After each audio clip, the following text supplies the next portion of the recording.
33º dia. Estimado Dr. Signagel, espero que o senhor tenha paciência e tempo suficientes para continuar lendo. Talvez essa carta tenha se estendido demais, mas não foi possível abreviar mais, pois corro o risco de obscurecer a mensagem que justamente estou querendo revelar com essa leitura. De certo que me limitei a mencionar somente os fatos mais sobressalentes da complexa história da Casa de Tarsis. Com outro critério expositivo, teria sido impossível chegar até aqui. Desde agora tratarei de resumir ainda mais a parte que falta. Não porque a mensagem esteja revelada, nem porque o que se siga careça de importância, mas porque o tempo está acabando para mim. Porque pressinto que eles estão cada vez mais perto e quero que o senhor receba a carta antes que os golem executem a sentença. Só lhe peço, doutor, ou melhor, lhe suplico, que efetue sua leitura completa e depois julgue. Sei que minha condição de doente mental, entre aspas, dá pouco crédito a seu conteúdo, se o mesmo fosse julgado racionalmente. Mas não negarei, confio em que o senhor adotará ao fim outro ponto de vista. Hei de abandonar, pois, aos satânicos imortais, que não tardariam em regressar ao templo de Melquisedeque, para me referir novamente aos senhores de Tarsis. Agora se compreenderá como a necessidade que a casa de Tarsis tinha de sobreviver influiu e deu orientação definitiva à estratégia dos Círculos Dominicanis.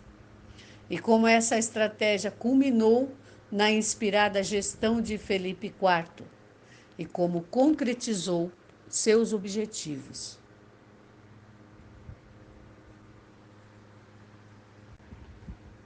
Nosso de Tarsis se apressava a voltar para a caverna secreta quando a peste se presenciou na casa de Tarsis. Em seguida compreendeu que ali era o único sobrevivente e, dominando a fúria guerreira que brotava de seu espírito, tratou de avaliar com calma a situação. Tratando-se de um ataque dos golem, não cabia alentar esperanças sobre os restantes membros da família, salvo os homens de pedra, que, como ele, eram evidentemente invulneráveis. Dispôs-se então a aguardar a confirmação do ocorrido com a expedição do conde de Tarceval. E durante essa espera, comprovou com horror que os corpos de seus parentes se transformavam em betume da Judéia. Ao chegar Lugo de Braga e começar a pilhagem, Noso não precisou de mais dados para saber a sorte ocorrida pelo conde e seus cavaleiros. E nesse momento só pensou na Basílica da Virgem da Gruta e em sua imagem, o mais valioso que ficava ali para um homem de pedra. Sem meditar duas vezes, correu para a igreja com a espada em mãos. Uma milícia de 15 soldados tinha chegado já, talvez com a intenção de roubar o cálice de ouro, e teve de enfrentar a fúria do guerreiro sábio. Combate desigual para os almogávares e para qualquer guerreiro não iniciado. Ele lhes custou a vida. Ao se aproximar do altar, Nosso, que estava seguro de chegar primeiro, comprovou com assombro que a estatueta do menino de pedra tinha sido mutilada. Alguém tinha cortado a mão de pedra que expressava a vruna bala. Mas não era esse o momento de resolver o enigma. Noio envolveu os bustos da Virgem e do menino com uma capa e, a cavalo, percorreu a margem esquerda do Odiel, aonde um caminho pouco frequentado conduziria à Serra Candelária. As notícias sobre o extermínio de grande parte da família de Tarsis comoveu a dura anciã. 1.600 anos antes, outra Vraia tinha passado por situação semelhante. Não era possível, disse quase para si mesma, que tanto esforço fosse em vão. Apesar dos ataques sofridos até então, a casa de Tarsis conseguiu superar sempre os momentos difíceis, ainda que nenhum tão crítico como o presente. Mas também os progressos foram muitos, a pauta familiar estava quase cumprida. O culto do fogo frio há séculos que brindava homens de pedra para os senhores de Tarsis. E tinham conservado a pedra de Vênus, o mais apreciado troféu para o inimigo. Só faltava um último esforço de purificação sanguínea, que a família produzisse um homem de pedra capaz de compreender a serpente com o símbolo da origem. Quer dizer, um que fosse capaz de projetar o signo da origem sobre a pedra de Vênus. Esse iniciado hiperbóreo alcançaria, assim, a mais alta sabedoria, a localização da origem, e a pedra de Vênus lhes mostraria o sinal lítico de Kitaragar. Então os senhores de Tarsis poderiam marchar ao destino que lhes tinham reservado os deuses libertadores. E esse momento não parecia estar longe. A casa de Tarsis era consciente da iminência com que chegaria um homem de pedra que seria pontífice e compreenderia os maiores segredos. Aguardavam-lhe com ansiedade há anos, mas todos estavam de acordo que logo chegaria. E os sinais dos deuses eram coincidentes. Como então se produzia esse desastre? Aonde tinham falhado? Talvez um excesso de confiança? Tinham de novo subestimado o inimigo? Sem dúvidas, essa era a resposta. Não se mantiveram num suficiente estado de alerta e se permitiu atuar o inimigo, ao que se deveria ter atacado preventivamente tão cedo se aproximasse à região de Aracena. Sendo assim, o ocorrido estava explicado, pelo menos estrategicamente, posto que contra o conhecimento empregado pelos imortais, não tinham defesa alguma fora da pureza de sangue. Não era possível, repetia Avraia, que os deuses libertadores os tivessem abandonado à mercê dos golem. Aquele golpe não podia significar o fim da casa de Tarsis, não antes de cumprir com a missão familiar. Seguramente restariam outros senhores de Tarsis com vida para salvar a estirpe e possibilitar a geração do homem de pedra esperado. Era necessário buscá-los. Nosso de Tarsis tinha de partir e recorrer aos lugares onde habitavam outros parentes, ainda que não devesse ter muitas esperanças sobre a sobrevivência de ninguém que não fosse iniciado. E esses últimos, os homens de pedra, se achavam todos incorporados à ordem de predicadores, trabalhando em distintos mosteiros e universidades da França e da Itália. O noio viajaria imediatamente. Ela ficaria de guarda, racionando o máximo de víveres. Resistiria por uns 6 meses, senão naturalmente morria ali mesmo, se Noso não voltasse a tempo. Estava certa a Vraia. Ainda restavam senhores de Tarsis com vida e com possibilidade de salvar a estirpe. Mas não era menos certo que aquela era a situação mais crítica que jamais tivessem enfrentado, incluindo a destruição de Tartessos. Daquela vez conseguiram sobreviver 16 membros da linhagem. Agora só ficavam 8, contando com a anciã Vraia e o noio. Com efeito, durante a sua viagem a Sevilha, Córdoba e Toledo, Noso só achou o luto e o temor dos parentes não sanguíneos, a quem nada tinha acontecido. E soube que a peste não conhecia distâncias. Logo em Toledo se encontrou com outro homem de pedra, que já estava inteirado de que algo terrível ocorria e se preparava para viajar a Turdes. Ali também tinham morrido diversos familiares por causa da estranha peste. Ao conhecer as graves notícias, decidiu partir junto a Nosso para Saragoça e Tolosa, no Languedoc, onde ficava o chefe dos dominicanos. Em Saragoça comprovaram que a morte final tinha convertido em betume a bela família de uma de suas primas, mãe de 12 crianças. Os 13 morreram no mesmo momento, na mesma noite amarga. Seu esposo, um cavaleiro bizantino, talentoso professor de grego, estava inconsolável. Segundo disse aos homens de pedra, a finada tinha-lhe revelado anos atrás que uma seita esotérica integrada por seres terríveis chamados Golem perseguia desde antigamente os senhores de Tarsis. Ao exalar aquele grito espantoso antes de morrer, ela o segurava forte e este acreditou distinguir a palavra Golem no seu último alento. Por isso, logo jurou sobre os 13 cadáveres vingar aquelas mortes, se em verdade eram fruto da magia negra dos Golem, tal como sugeria a horrível decomposição que se observava em seus corpos. Sua vida, explicou Pedro de Creta, estava destruída. E aceitaria morrer 1000 vezes naquela noite antes de subsistir, suportando a dor de relembrar os que tanto amava.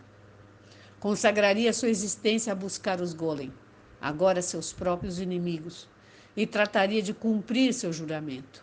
Se vingaria ou morreria tentando. Era claro, disse com inocência, que só o furor que acendia seu sangue o mantinha vivo.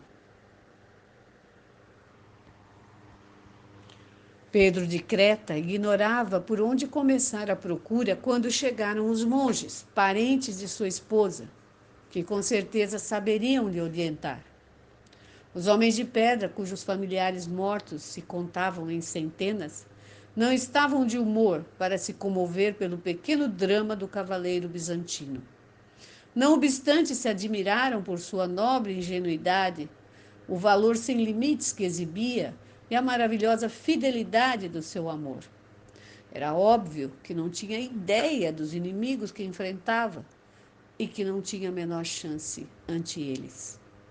Mas seria quase impossível que conseguisse localizá-los por si mesmo, e essa impotência era a sua melhor proteção. Retiravam-se, pois, os senhores de Tarsis sem dizer uma palavra, quando foram alcançados por Pedro de Creta. O homem não tinha acreditado numa vírgula do que eles disseram. Ao contrário, tinha certeza que lhe ocultavam algo e decidiu acompanhá-los. Ofereceu a proteção de sua espada aos monges, mas, se o rechaçavam, o seguiria à distância.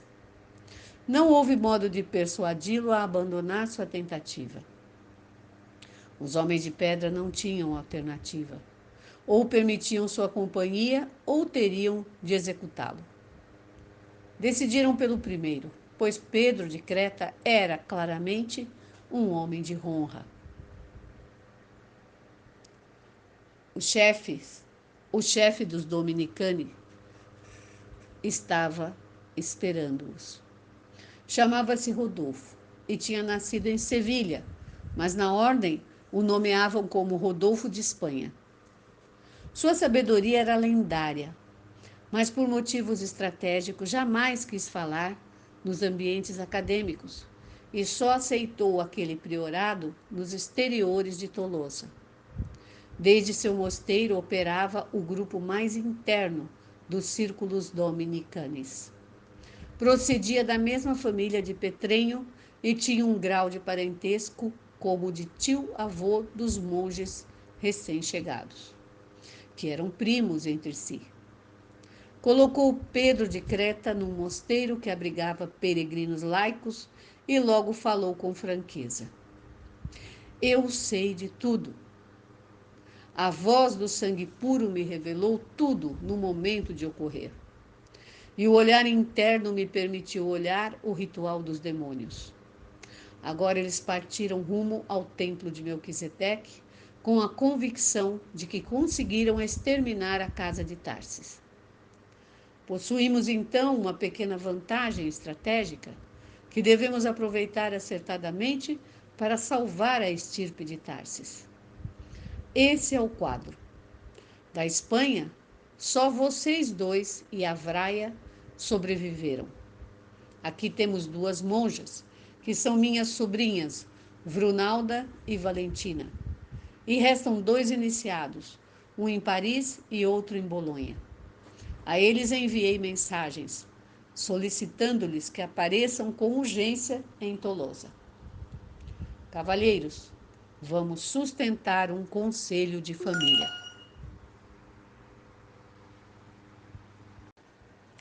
15 dias depois estavam os 7 reunidos numa cripta secreta, sob a igreja do mosteiro de Rodolfo de Tarsis. Na verdade, não havia muito o que discutir, pois os 6 restantes aceitariam tudo o que Rodolfo propusesse. De longe, o mais sábio dos senhores de Tarsis. E não se equivocavam, pois seu plano, simples e efetivo, produziu resultados extremamente contundentes contra a estratégia inimiga e permitiu salvar a estirpe de Tarsis. Assim, o expôs. Antes de tudo, devo confirmar-vos que a casa de Tarsis se debate como nunca ante a alternativa de extinção e que as possibilidades de continuidade da estirpe são mínimas. Concretamente, elas se baseiam nas 2 damas aqui presentes.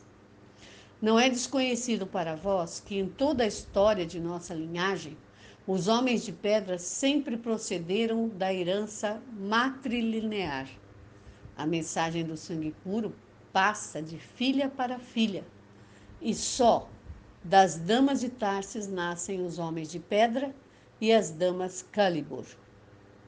Daí que a principal prioridade da estratégia consista em arranjar a essas damas casamentos convenientes para os nossos fins.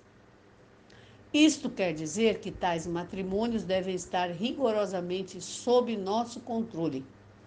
Tudo deve ser sacrificável em favor da missão familiar, inclusive um marido estéril. Vrunalda e Valentina assentiram com um gesto. Rodolfo continuou falando. Os círculos dominicanes dará a todos vós novas identidades, pois naturalmente já não voltareis aonde permanecieis. Os golems jamais deverão suspeitar que estamos vivos, nem que nenhum de nós pertence à linhagem de Tarsis. Só retomaremos nossos nomes o dia em que consigamos quebrar o poder dos golem, seja destruindo suas ordens satânicas, seja fortalecendo ao máximo os círculos dominicanes. Enquanto isso, trabalharemos em segredo dentro da ordem de predicadores e nos ocuparemos de assegurar que os matrimônios de Vrunalda e Valentina deem seus frutos. Não poderemos voltar à Espanha enquanto exista possibilidade de sermos reconhecidos ou descobertos. Deve ser mantida a ficção de que a casa de Tarsis efetivamente foi extinta.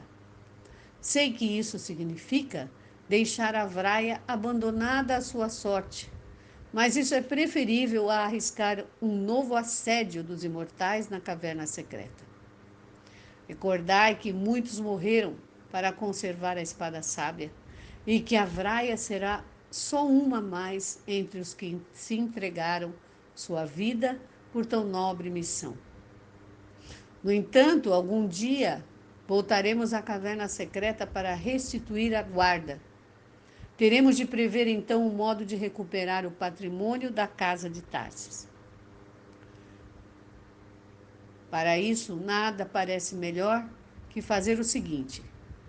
Existe um iniciado no Círculo Dominicanis, um jovem conde catalão, que estaria disposto a ceder os direitos de seu rico senhorio mediterrâneo em favor de um filho de Alfonso III, em troca do condado de Tarceval. Penso que o rei de Portugal concederá esse favor, tendo em conta as vantagens obtidas em prestígio e rendas para o beneficiário do condado catalão. Tudo será acertado pela ordem, mas há algo mais. Pensei que esse conde seria o consorte ideal para Vrunalda. Aqui a surpresa apareceu em todos os rostos. Vrunalda, uma jovem de 15 anos, que desde os 13 era noviça em Fagio, enrubesceu. Rodolfo explicou seu plano. Não vos assombreis que logo verão lógica nisso. Entendo que deve parecer loucura a ideia de enviar Vrunalda para a Espanha, logo agora com os perigos que confirmei e a estratégia que propus, mas lhes mostrarei como isso pode ser possível. Se trabalhamos com cautela e esperamos um tempo prudente para ajustar os detalhes, por exemplo, uns 4 anos, nada permite antecipar mais perigos ou dificuldades.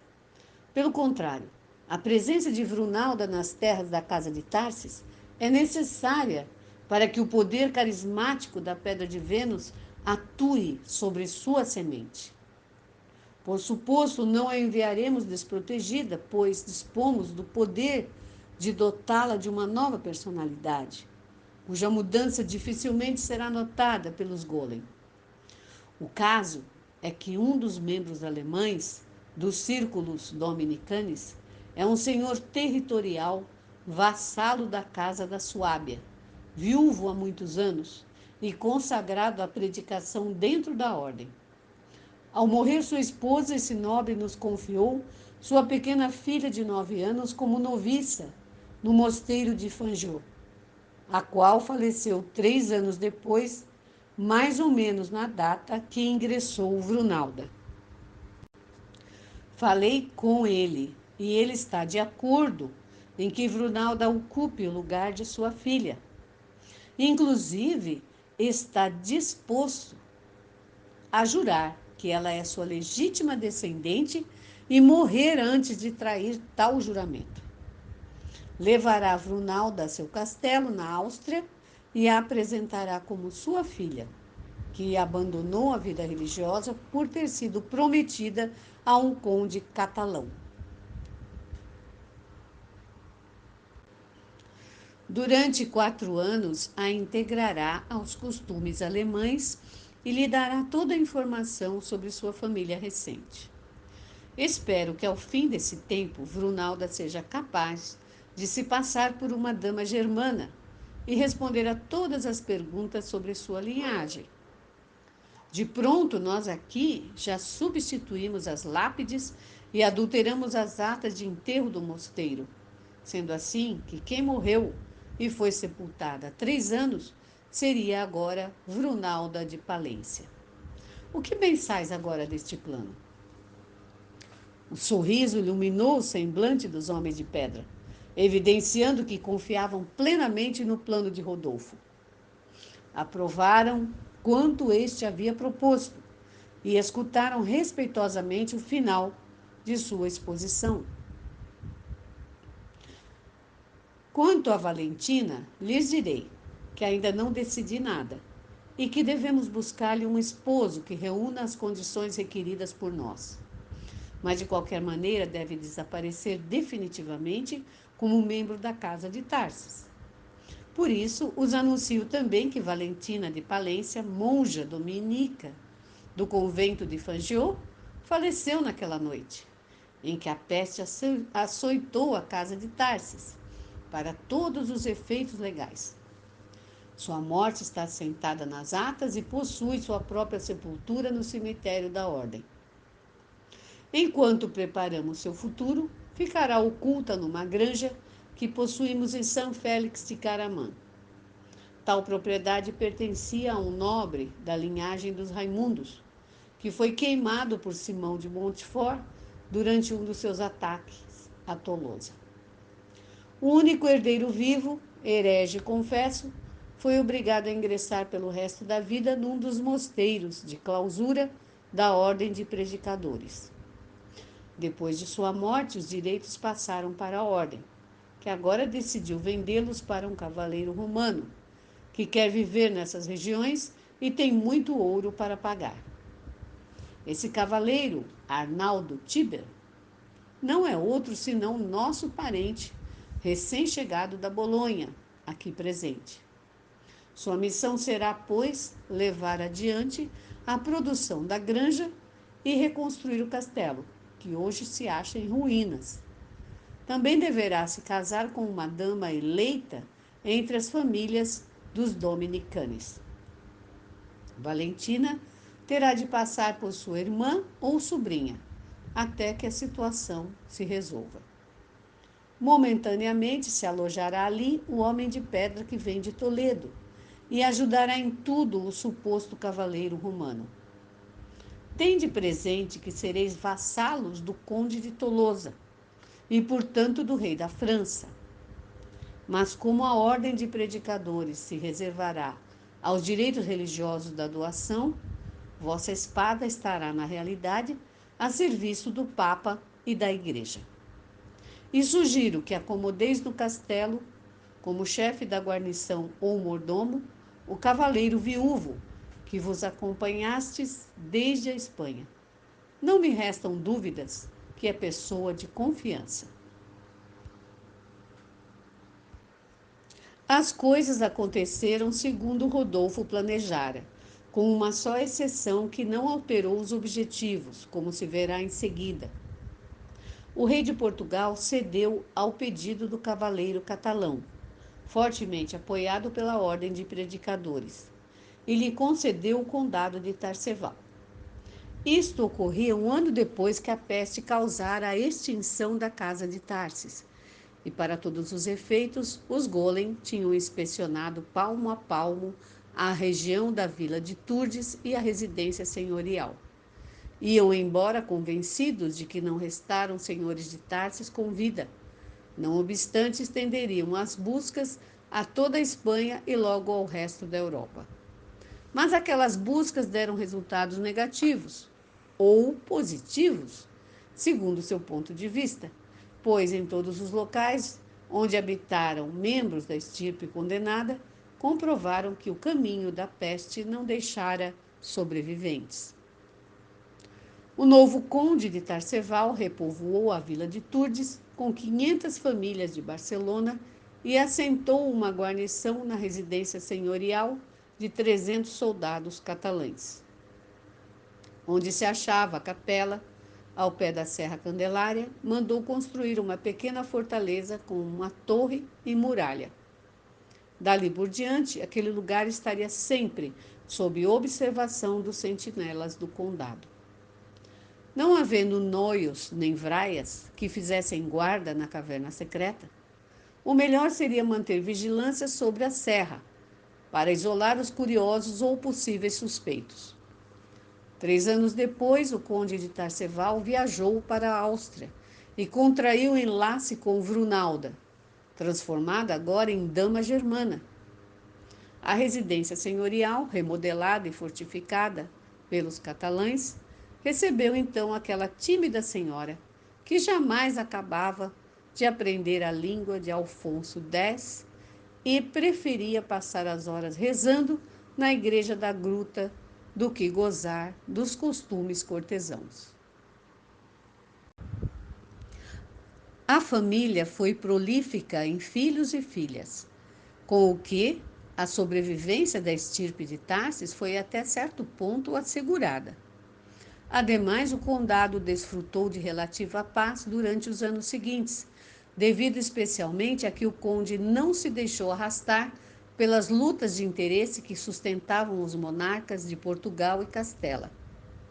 Quando o rei Sancho IV reincorporou a região de Huelva e lhe concede seu senhorio com caráter vitalício, a Dom Juan Mate de Luna, o condado de Tarceval passa sem problemas para a coroa de Castela, que confirma os direitos e as armas do conde catalão. Igual respeito mostrariam Fernando IV e os sucessivos proprietários e senhores do país de Huelva. Em resumo, a família que se desenvolvia da Espanha, nos antigos domínios da Casa de Tarses, cumpriria as metas propostas por Rodolfo e os senhores do Cão, ainda que conservasse até meados do século XIV o segredo de sua linhagem. Mas nem tudo ocorreu como Rodolfo esperava.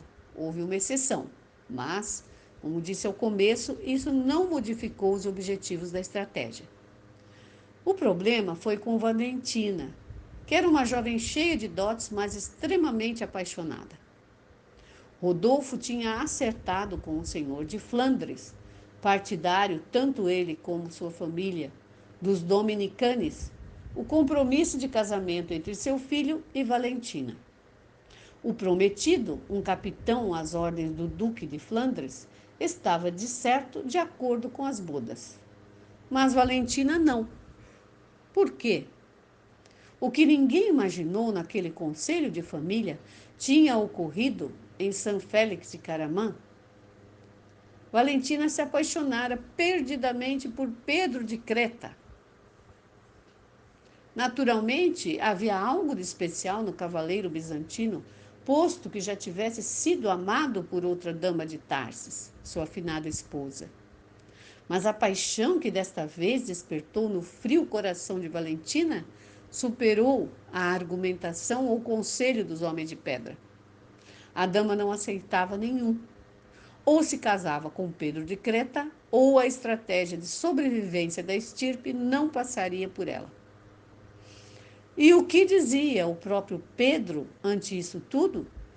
Sem dúvidas, ele também estava apaixonado, mas afirmava: o juramento contraído frente sua família assassinada o inibia para formalizar outro casamento. Antes deveria tomar vingança, castigar de algum modo os malditos Golem. Com esse propósito, chegar até ali e ainda aguardava ser orientado para a guarida dos demônios. Mas sua paciência se acabava, e se não obtinha logo a direção, partiria só, se pondo em rumo como cavaleiro errante nas mãos de Deus. Como se vê, a situação era complicada, mas não impossível de se resolver. O dilema que poderia ser Pedro de Creta sobre se seria ou não digno de desposar uma dama de Tarsis já estava logo elucidado com seu anterior matrimônio. Sua família era da nobreza bizantina. Na repartição da herança, tinha sido difamado por intrigas de certos familiares e finalmente se viu obrigado a fugir. Um dos senhores de Tarsis o reconheceu em Constantinopla e lhe ofereceu aquele posto na Espanha. Tinha agora 38 anos e já expus as circunstâncias de sua viuvez. Em princípio, pois, não tinha obstáculo inexorável para sua união com Valentina.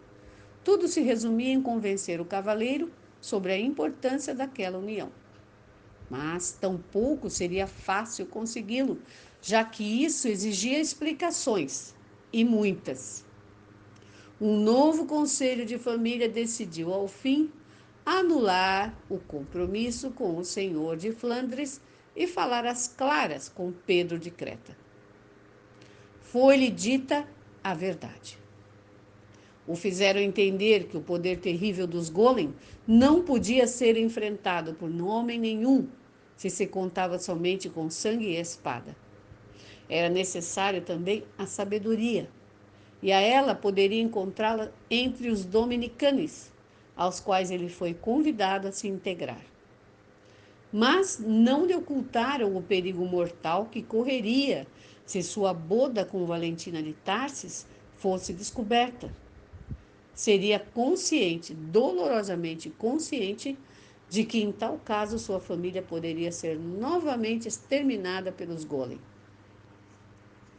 Pedro de Creta entendeu assim que o maior dano possível ao inimigo seria a constituição de uma família do sangue de Tarsis que perpetuasse em segredo a herança de sua linhagem. E então se mostrou disposto a seguir o plano de Rodolfo de Espanha. A presença de Pedro de Creta se justificou pela amizade que tinha com o barão de San Félix, isto é, com o cavaleiro romano que representava o homem de pedra, e logo pelo matrimônio com a irmã dele, uma jovem castelhana de nome Valentina. O casal passou a maior parte da vida recluso no castelo, assim como a família de Arnaldo Tiber, sem despertar nunca suspeitas do inimigo sobre sua origem verdadeira. Para a exploração da propriedade e cobrir toda possível suspeita entre os aldeões, os castelhanos contaram com a ajuda inestimável de uma família de vilões aos quais se tinha confiado a granja. Os Nogaret, que assim se chamavam, provinham de uma antiga linhagem occitana, profundamente comprometida com a heresia cátara, isto é, a sabedoria hiperbórea. Vários de seus familiares foram queimados por Simão de Montfort durante o sítio de Albi. O resto da família teria tido igual sorte se os dominicanos não a tivessem protegido, aceitando nos tribunais inquisidores que controlavam sua conversão ao catolicismo e a mudando para São Félix de Caramã. A esses bravos cátaros, leais até a morte e valentes até a temeridade, os unia com os senhores do cão um mesmo ódio à igreja Golem e seu Deus criador Jeová Satanás. Só aguardavam uma chance para contribuir na luta contra os planos da Fraternidade Branca. E essa oportunidade os senhores do cão a ofereciam, 30 anos depois, a Guilherme de Nogaret. Pedro de Creta e Valentina de Tarsis procriaram 4 filhos, que habitaram por toda a vida em São Félix. Foram 6 os seus netos, junto a outros 10 familiares de Arnaldo Tiber, os que voltaram à Espanha a partir do ano 1315. E entre eles ia Henrique Cretés, antepassado direto de Lito de Tarsis. É assim claro, Dr. Signagel, o porquê de eu ter me detido tanto tempo falando sobre eles. Eu descendo diretamente daquele casal formado por Pedro e Valentina. Até aqui o estudo de hoje, do passo 9 do Ministério de Belicena Vilca. Na próxima oportunidade, vamos estudar o 34º dia da Carta de Belicena Vilca. Agradeço a todos por ouvirem e tenham uma boa noite e um bom descanso.